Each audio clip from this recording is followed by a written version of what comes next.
Assalamualaikum warahmatullahi wabarakatuh. Sahabat Muslim yang dirahmati Allah, pernahkah kita merenungi betapa luar biasanya surah Al-Ikhlas? Surah pendek, hanya 4 ayat, namun memiliki makna yang dalam dan keutamaan yang luar biasa. Rasulullah SAW sendiri sering membacanya dalam sholat, dan bahkan menyamakannya dengan sepertiga Al-Quran. Surah Al-Ikhlas, dikenal juga sebagai Qul Huwallahu Ahad, adalah surat yang sangat dicintai oleh Rasulullah. Dalam sebuah hadis yang diriwayatkan oleh Imam Bukhari, ada seorang sahabat yang membaca surah ini dalam setiap rakaat sholatnya. Ketika hal itu dilaporkan kepada Rasulullah, beliau bersabda, "Beritahukan kepadanya bahwa Allah mencintainya." Masya Allah. Bayangkan, hanya karena membaca surah Al-Ikhlas dalam setiap rakaat, Allah menunjukkan sintonia kepada hamba itu. Bukankah itu hal yang sangat kita dambakan?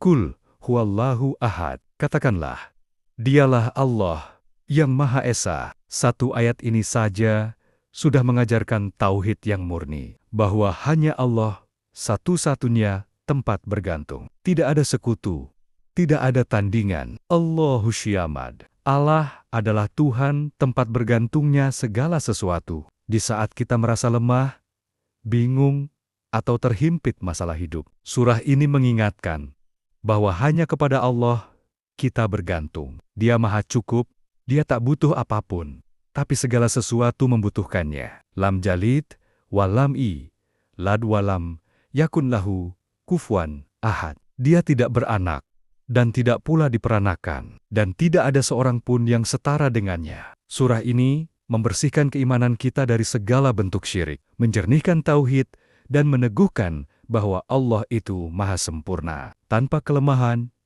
tanpa kekurangan. Rasulullah biasa membaca surah Al-Ikhlas dalam sholat sunnah, terutama di rakaat terakhir. Bahkan dalam sholat witir 3 rakaat, beliau membaca Al-Lala, Al-Kafirun, dan Al-Ikhlas. Ini menjadi petunjuk bagi kita bahwa membaca surah Al-Ikhlas dalam sholat bukan hanya sah, tetapi sangat dianjurkan. Tak hanya itu, dalam sebuah riwayat disebutkan, siapa yang membaca Qul Huwallahu Ahad sebanyak 10 kali, Allah akan membangunkan untuknya sebuah rumah di surga. Hadits riwayat Ahmad. Luar biasa bukan? Surah ini bukan hanya untuk dibaca saat sholat, tapi juga sebagai dizikir harian yang membawa pahala besar. Sudah barang tentu membaca surah Al-Ikhlas saat sholat adalah diperbolehkan dan tidak ada larangan. Meskipun sering digunakan di setiap sholat, jangan sepelekan surah Al-Ikhlas. Jadikan ia bagian dari setiap rakaat sholatmu. Resapi maknanya, dan yakinlah